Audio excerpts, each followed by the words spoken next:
고린도후서 계속 보겠습니다. 고린도후서 4장 1절부터 6절까지 말씀을 보겠습니다. 4장 1절에서부터 6절 한 절씩 교독합니다.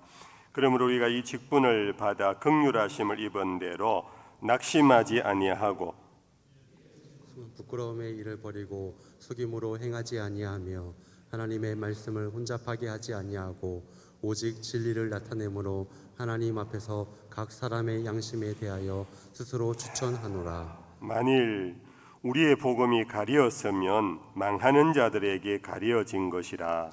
그 중에 이 세상의 신이 믿지 아니하는 자들의 마음을 혼미하게 하여 그리스도의 영광의 복음의 광채가 비치지 못하게 함이니 그리스도는 하나님의 형상이니라. 같이 두 절을 봅시다. 우리는 우리를 전파하는 것이 아니라 오직 그리스도 예수의 주 되신 것과 또 예수를 위하여 우리가 너희 종된 것을 전파합니다.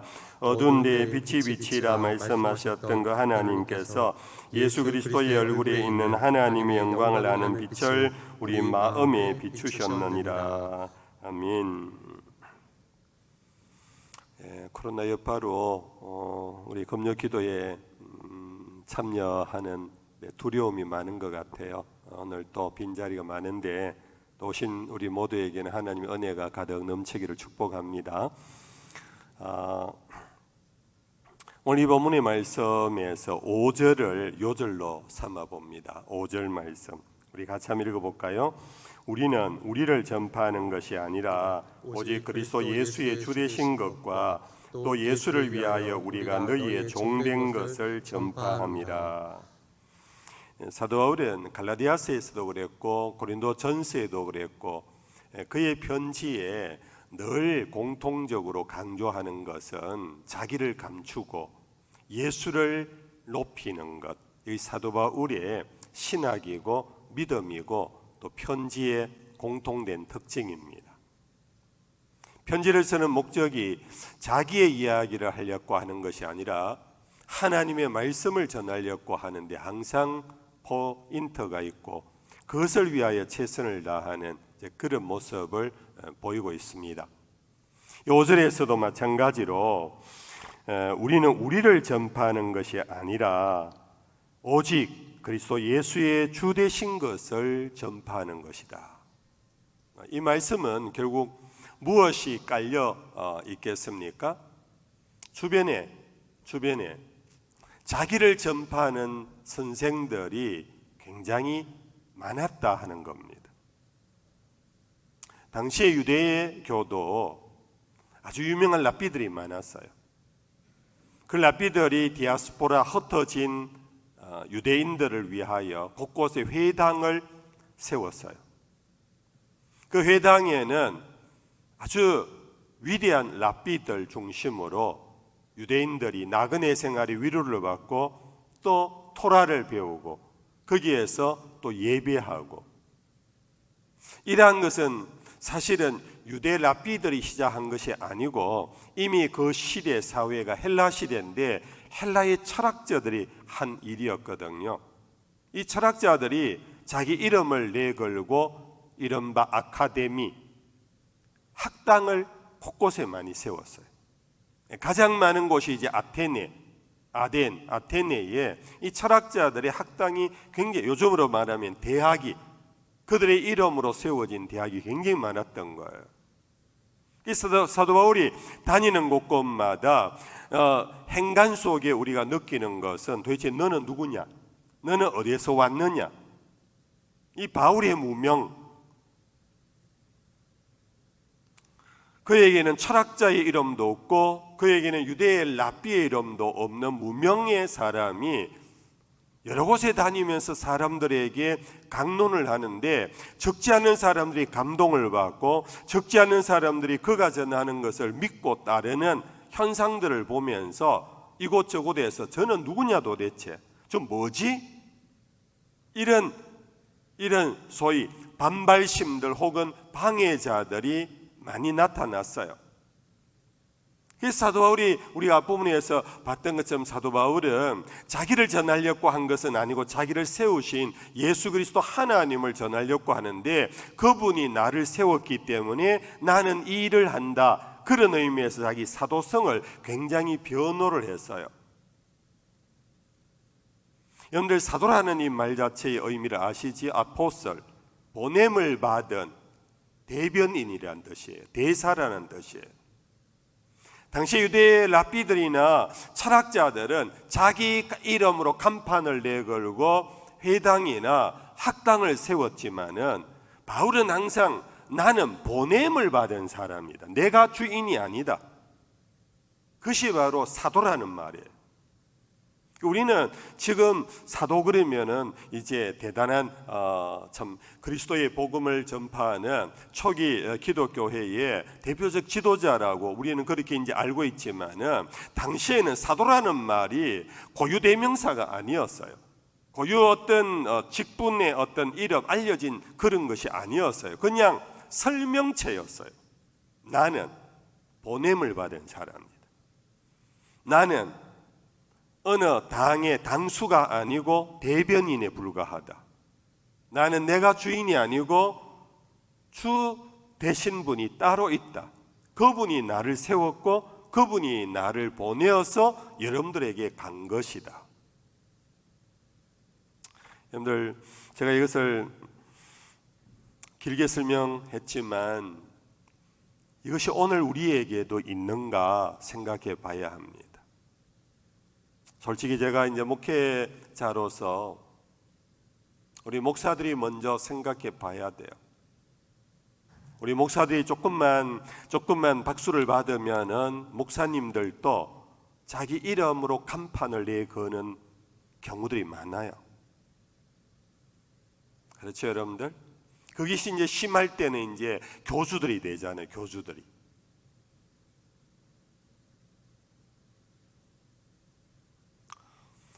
정말 우리는 이 부분을 늘 조심해야 돼요. 목사들뿐만 아니라 교회에 오늘 우리들이 자기 이름 간판, 자기 이름 네임카드, 자기 이름 무엇을 가지고 다니자. 우리는 세움을 입은 사람에 불과하고 보냄을 입은 사람에 불과하고 내가 주인이 아니라 나는 그분을 전하는 사람에 불과하다. 이것이 오늘 요절입니다. 우리가 우리를 전파하는 것이 아닙니다.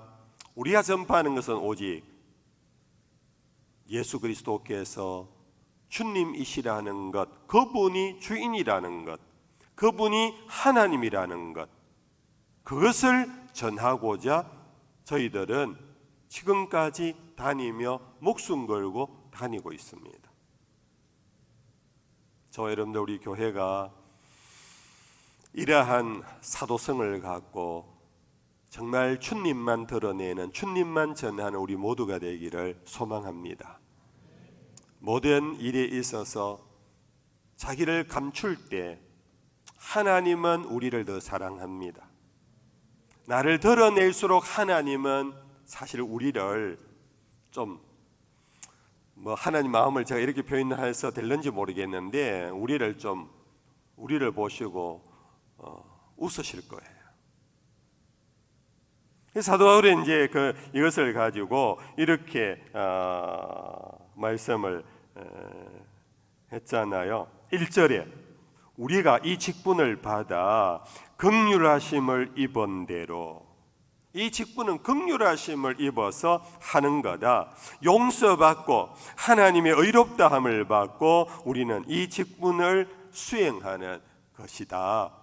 이 직분 자체가 감사로 하는 거다.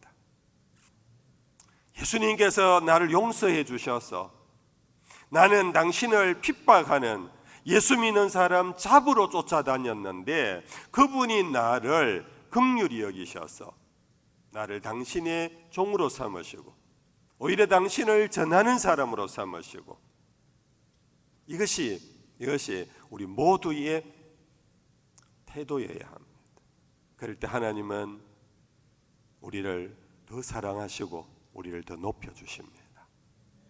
사도 바울은 빌립보 교회에 보낸 편지에서 이걸 굉장히 강조하고 있거든요. 너희 안에 이 마음을 품으라. 이 마음을 품으라. 그 그리스도 예수의 마음이야. 그는 사실 근본 하나님과 같은 분이시오.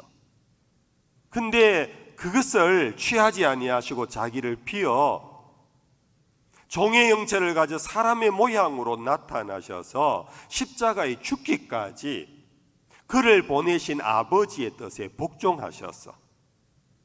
너희 안에 이 예수의 마음을 품어야 돼. 그러나 그때 하나님께서 그를 지극히 높이셔서 하늘 위의 이름과 땅 위의 이름과 땅 아래 모든 이름이 그리스도 예수의 이름 앞에 무릎을 꿇게 하신 것 너희들이 알지? 그러므로 우리도 그렇게 해야 돼. 우리가 자기 이름으로 간판 내걸고 돌아다니면 안 돼. 오직 우리의 간판은 예수뿐이어야 돼. 왜냐하면 그분이 자기를 비우시고 아버지만 높이셨거든. 죄송합니다. 제 말로 구어체로 바뀐 거 바꿔 하는 거예요. 이해하시지요? 그분도 아버지만 높이셔서 예수님 말씀에 보면은 내가 전하는 교훈도 내 것이 아니라고 하시며 당신의 그 주옥 같은 산상설교도 자기 것이 아니라고 말했잖아. 내가 너희에게 전한 교훈도 아버지가 주신 교훈이라고 말했어. 내가 이 땅에 와서 행하는 것은 내 뜻을 위하여 온 것이 아니야. 나를 보내신 이의 일을 이루기 위하여 나는 온 거야 라고 하신 그 예수님. 그러므로 우리가 예수를 따라가는 제자가 되려면은 예수님의 마음을 갖고 예수님처럼 똑같이 우리도 나를 전파하거나 나를 세우거나 나의 영광을 드러내려고 하지 말고 오직 예수만 우리의 주님이시라는 것, 그것에 우리는 올인해야 돼. 거기에 우리는 전심전력하자. 그것이 교회야. 그것이 기독교야. 그것이 목사이고 그것이 그리스도인이야. 아멘. 성도님들, 이럴 때 교회는 주님의 교회가 돼요. 우리가 주님의 교회, 정말 이 주님의 교회라고 말하는데 사실 이 앞에 간판이 예수 이외에 다른 이름들이 너무 많이 붙어 있어요. 심지어 여러분들 아시지요? 우리도 예수의 교회보다 범어교회 이걸 너무 자랑스럽게 여기잖아요. 어디 가면 범어교회 교인이. 제가 예전에 여러 번 말씀드렸습니다. 서울에서 내려온 교인들 대구에 출장 와서 주일날 예배 드릴 곳 찾다가 소문듣고 우리 범어교회로 왔어요. 그럼 예배 마치고 나갈 때요, 저인데 왔었고 인사를 하고 가시는 분들은요 서울에 다 큰 교회 교인들이 있어요. 제가 묻기도 전에 저는 충현교회 장로입니다. 저는 순복음교회 권사입니다. 저는 사랑의 교회. 그런데 우리는 예수를 자꾸 얘기해야 되고 예수를 드러내고 예수의 교회다, 주님의 교회다.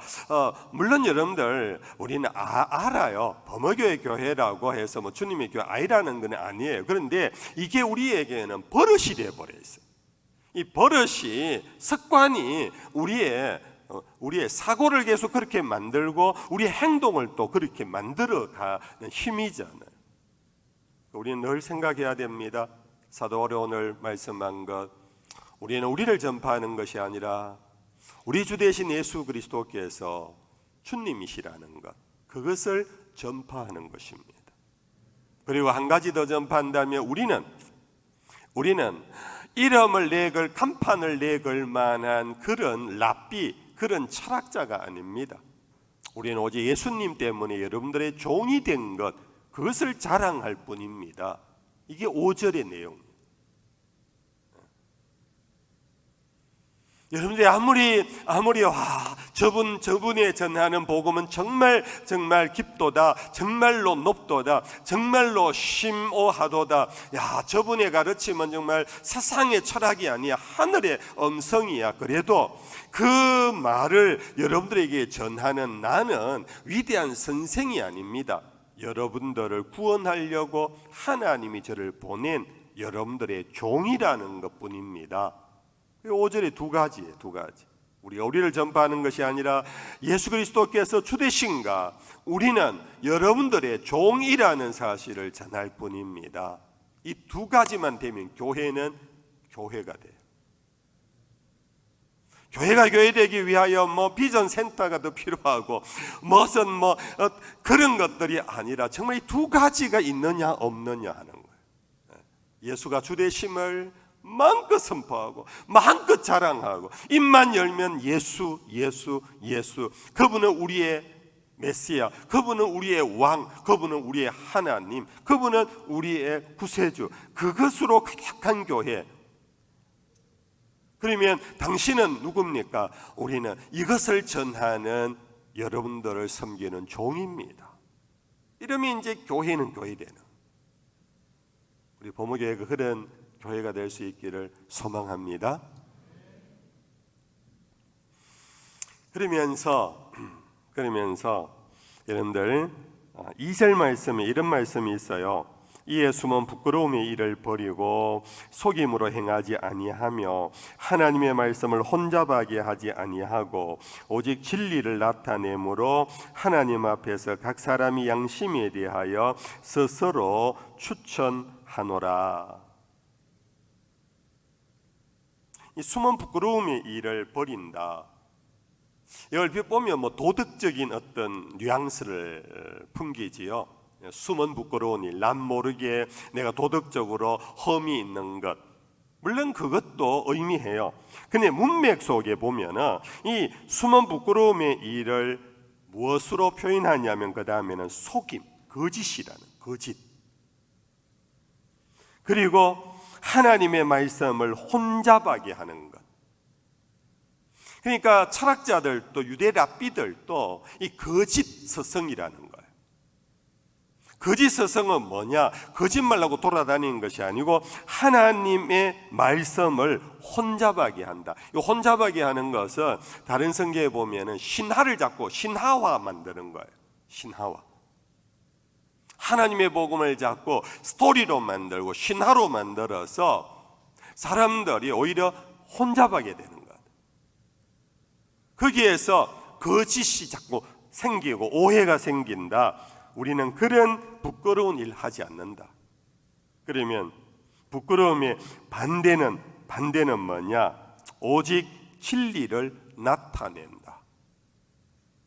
오직 진리를 나타낸다. 이 말에 담긴 뉘앙스는 뭐냐 하면 단순하고 분명하다.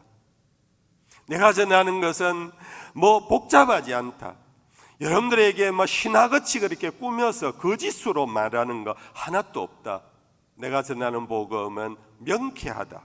그것은 나사렛 예수가 하나님이시라는 것, 구세주시라는 것.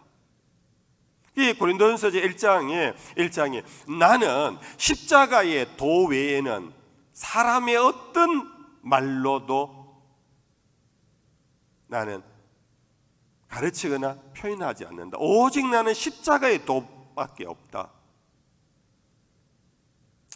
성도님들, 오늘 죄송합니다. 우리 목회자들에게 늘 미혹되는 게 뭐냐 하면은 어떻게 하면 사람들에게 명설교자라는 인정을 받을 수 있을까? 이 사실 이 목사들의 하나의 함정이에요. 그래서 많은 교인들에게 명설교가다, 정말 이제 그런 어떤 인정과 칭찬을 받고 싶어하는 그 미혹, 이것을 이겨나가야 하는데 이겨나가는 방법은 뭐냐? 그럼 명설교자가 안 되는 건가? 그건 아니지요. 명설교가가 되기 위하여 필요한 많은 수사학적인 것, 흔히 말하는 여러 문학적인 것, 물론 이런 것도 굉장히 필요해요. 그런데 복음이 뚜렷하고 명확하고 명쾌한 것, 거기에 보태면 보탤수록 혼잡하게 된다. 이걸 우리는 잊지 않아야 돼. 우리 듣는 성도들에게 도대체 우리는 무엇을 전할 것인가? 예수를 전하는 건데 내 설교의 명설교가가 되려고 예수 이외에 다른 것을 자꾸 섞어버림으로 인해 가지고 듣는 성도들에게 오히려 속임이 될 수가 있고 혼잡하게 될 수 있다. 나는 각 사람의 양심에 대하여 내 스스로 추천한다. 그거는 나는 오직 진리 외에는, 십자가의 복음 위에는 명쾌하고 분명하고 단순한 이것 이외에는 나는 전하려고 하지 않는다. 그래서 여러분들, 우리 목회자들을 위해서 여러분들 기도하실 때 그렇게 기도하셔야 합니다. 여러분들, 우리 목사님들 정말 복음을 잘 전하게 해 주십시오. 복음에 확신이 넘치게 해 주옵소서. 우리 목사님들이 당신이 설교하는 것 당신도 모르는 혼미한 그런 설교를 하지 않게 하시고, 정말 말씀 전하는 자나 듣는 자들이 정말 그 안에 예수가 있는, 예수가 살아있는 복음을 분명하게 전하는 그런 강단이 되게 해 주시옵소서. 이제 끝으로 3절 4절을 읽어보면 이런 말씀이 있어요. 만약 우리의 복음이 가리었으면 망하는 자들에게 가려진 것이라. 그중에 이 세상의 신이 믿지 아니하는 자들의 마음을 혼미하게 하여 그리스도의 영광의 복음의 광채가 비치지 못하게 함이니 그리스도는 하나님의 형상이니라. 사실 이 본문은 우리 모두도 가질 수 있는 의문이에요. 분명히 예수를 전하는데, 나는 분명히 믿고 확신을 갖고 예수를 전하는데, 왜 내 남편은, 왜 내 아내는, 왜 내 자식들은, 왜 내 이웃 친구들은 나처럼 이 복음을 못 믿을까? 왜 받아들이지를 않을까? 지금 그 얘기. 그래서 사람들이 복음에게 뭔가 가리워진 것 같은 그 이유가 뭔가? 여러분들, 전도하다가요, 주일학교에서 아이들 가르치는 선생님이 되실 때에 우리 솔직히 저도 마찬가지거나 한계성을 많이 느껴요. 참 설교의 한계성이 이거구나. 아무리 설교를 해도 도통 변화가 없는, 도통 그것을 복음으로, 복음적 삶, 우리가 지난 시간에 봤습니다. 복음은 두려워하는 영이 아니라, 수건을 가리우는 것이 아니라 수건을 벗어버리고 자유의 영이 되어서 하나님의 은혜의 보좌에 담대히 들어가는 정말 춤추는 행복, 기쁨이 이 복음의 핵심인데, 그걸 전한데 불구하고 왜 교회 대부분의 성도들은 계속 뭔가 가리워져 있을까? 왜 자유가 없을까? 내 이거 안 하면 벌 받을 것 같고, 내가 이 직분 끝까지 안 하면 내 자식이 잘못될 것 같고, 그래서 뭔가 두려움 속에 직분을 감당하고, 두려움 속에 예배를 참석하고, 예배에 와서도 신바람 나고 행복하고 막 정말 춤추고 싶은 마음보다는 그렇지 않는 것이 왜 오늘 우리 성도들의 마음 속에 더 많을까? 참 그게 안타까워요.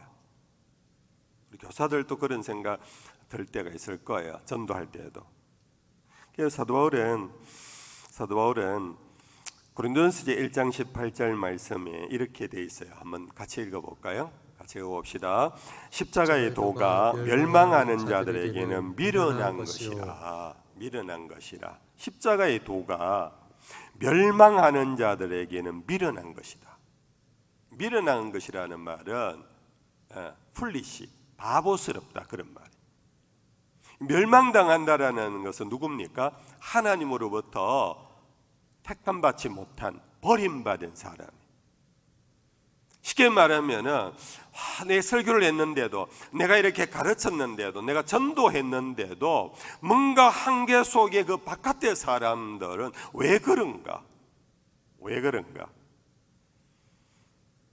극단적으로 말하면은 그들은 멸망하는 자들이라, 그들에게는 이 복음이 어리석고 바보스럽고 오히려 거짓말하는 것 같고 미련한 것처럼 보이게 되어 있다. 까닭은 4절에 이 세상의 신이 믿지 아니하는 자들의 마음을 혼미하게 하여, 이 세상의 신이 믿지 않는 자들의 마음을 혼미하게 한답니다. 그리고 그리스도의 영광의 복음의 광채가 비치지 못하게 한답니다. 이게 이제 문제예요. 이게 문제예요. 여러분들, 이것이 바로 영적 전쟁이에요. 영적 전쟁이에요.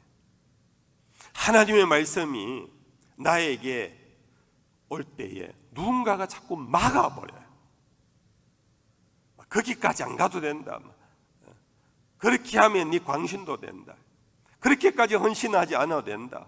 그렇게 순종하지 않아도 된다. 너 잘못하면 너 완전히 광신자가 돼서 네 인생 말아먹는다. 등등 등등 하나님의 말씀을 순전하게 아멘으로 받아들이지 않도록 가리는 일이 있다. 가리는 일. 누가 하느냐? 이 세상의 신이. 이 세상의 신이, 쉽게 말하면 귀신이, 사탄이 믿지 아니하는 자들의 마음을 혼미하게 해서. 근데 대표적인 한 인물이 구약의 사울 아닙니까? 사울. 사탄이 그 속에 들어가는 순간 그의 영은 혼미해져 버렸어요. 다윗을 죽일 놈으로 보게 되고, 그렇게 충성스러운 다윗을 미워하기 시작하고, 이 사탄이 들어오면 혼미한 마음, 혼란스러운 마음이 이게 옳고 그름을 분별을 하지 못하게 되고, 결국은 복음으로 받아들이지 못하는 절충형, 혼합형, 대충형, 이렇게 해서 복음은 알지만은 복음적 삶을 못 사는 거예요. 예수를 알면서도 예수의 길을 못 가도록 하는 거예요. 이게 바로 사탄의 역사예요. 성도 여러분들, 오늘 내가 그냥 설교 들었다고 내가 은혜 속에 들어가는 게 아니에요. 오히려 은혜 속에 들어가지 못하도록 막는 사탄의 역사가 끊이지 아니하고 지금도 역사하고 있다라는 사실을 잊지 않아야 합니다. 만약에 이 역사가 없었다면요, 우리는 진작 셋째 하늘에 다 올라가 있을 거예요. 무슨 말씀인지 언유로 제가 말씀드렸습니다. 셋째 하늘에 다 올라가 있을 거예요. 하나님의 영광 앞에 가서 오 주여 그러면서 막 그 거룩성, 그 참 장엄한 하나님의 그 권위 아래에서 우리는 너무너무 행복한 이 지상에 있으면서 살 건데, 우리는 그렇게 하나님의 영광과 은혜를 못 누리는 것은 그동안 수십 년을 설교를 듣고 수십 년을 성경을 읽고 수십 년을 성경 공부를 하고 수십 년을 기도 생활을 해도 왜 나는 여기에서 아직도 두려움과 불안과 미움과 시기 속에 있는가 하면은 이 세상의 신들이, 사탄이 우리의 마음을 혼미하게 함으로, 혼잡하게 함으로 우리는 그 혼잡함에 빠져버려서 대충형, 혼합형, 절충형, 적당형, 다음형, 미루는 형, 여기에서 우리의 영이 결국은 영적 전쟁에서 계속 실패보고 있다. 그렇지 않을까요, 여러분들? 여러분들의 영적 전쟁에서 이기고 있다면 여러분들의 얼굴은 빛이 광채가 확 날 거예요. 오늘도 여러분들 누구를 봐도 사랑스럽고 누구를 봐도 행복했을 거예요. 그런데 오늘 우리는 자그마한 것에 삐뚤고, 자그마한 것에 고개를 돌리고, 자그마한 것에 마음에 언짢아지고, 자그마한 것에 눈물을 짓고, 왜 그러냐 하면은 하나님의 말씀이 순전하게 그대로 들어오지를 못하고 이놈의 사탄이 혼잡하게 만든다. 오늘 우리가 영적 촉각이 좀 필요해요. 오늘 우리는 이 부분에 있어서 너무 이거 다 그런 거 아니가? 다 그렇잖아. 교회 수십 년 다닌 사람도 다 똑같잖아. 우리는 거기에서 그냥 대충형의 이 혼란스러움, 혼잡된 상황탈이라는 것을 몰라요.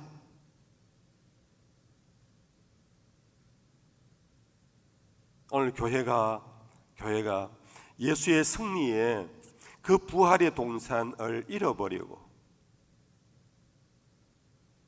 아직도 여전히 십자가 노래만 부르지, 무한 영광일세 노래만 부르지, 그 영광을 바라보기만 하지 영광 속에 들어가지 못하고 누리지 못하는 것은 이 세상의 신이 믿지 아니하는 자들의 마음을 혼미하게 하며 그리스도 영광의 복음의 광채가 비치지 못하도록 막아버리고 있다.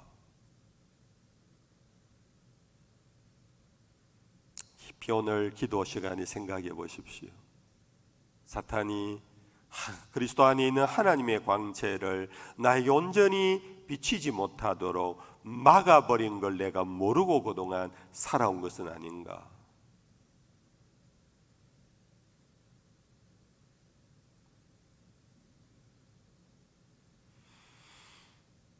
그러나 6절 이제 다음 주에 7절 이하의 내용이 실내용입니다만 6절 다 같이 읽고 마치겠습니다. 6절입니다. 어두운 데에 빛이 비치라 말씀하셨던가 하나님께서 예수 그리스도의 얼굴에 있는 하나님의 영광을 아는 빛을 우리 마음에 비추셨느니라. 어두운 데, 우리의 어두움에 가려져 있는데 빛이 비치라. 이제 창조의 어떤 사건을 연상케 합니다. 그 말씀하셨던 하나님께서 예수 그리스도 얼굴에 있는 하나님의 영광을 아는 빛을 우리 마음에 비추셨다. 할렐루야. 이미 우리 마음에 비추셨어요.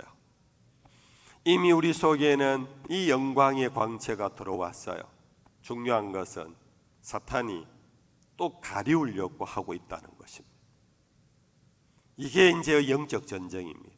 사탄이 와서 또 자꾸 막을 치려고 하는, 하나님의 그 자유케 하는, 하나님의 그 은총의 빛을 자꾸 막으려고 하는, 우리는 그 막으려고 하는 사탄 앞에서 우리는 담대하게, 단호하게 예수님 말씀하신 대로 사탄아 물러가라. 하나님의 일을 네가 사람의 일로 바꾸려고 하느냐 라고 할 수 있는 그 믿음에서는 그것이 우리에게 있을 때 7절 이하의 내용이 우리의 삶에 성취되어지는 거예요. 7절 이하의 삶, 여러분들 아시는 분 알겠고 집에 가서 다시 읽어보십시오. 7절 이하의 삶이 바로 이 하나님의 은총 아래 누리며 사는 자의 능력의 모습이에요. 이런 모습이 우리에게 없는 까닭은 빛은 비추어 돌았는데 사탄이 가리우려고 하는 이 가리움 앞에 우리가 자기도 모르게 끌려가고 가리워진 대로 살아가는, 적당하게 살아가는, 오늘 밤 성령께서 다시 한번 우리들 심령 속에 강한 은총의 빛을 비추어 주시기를 주 예수의 이름으로 축복합니다.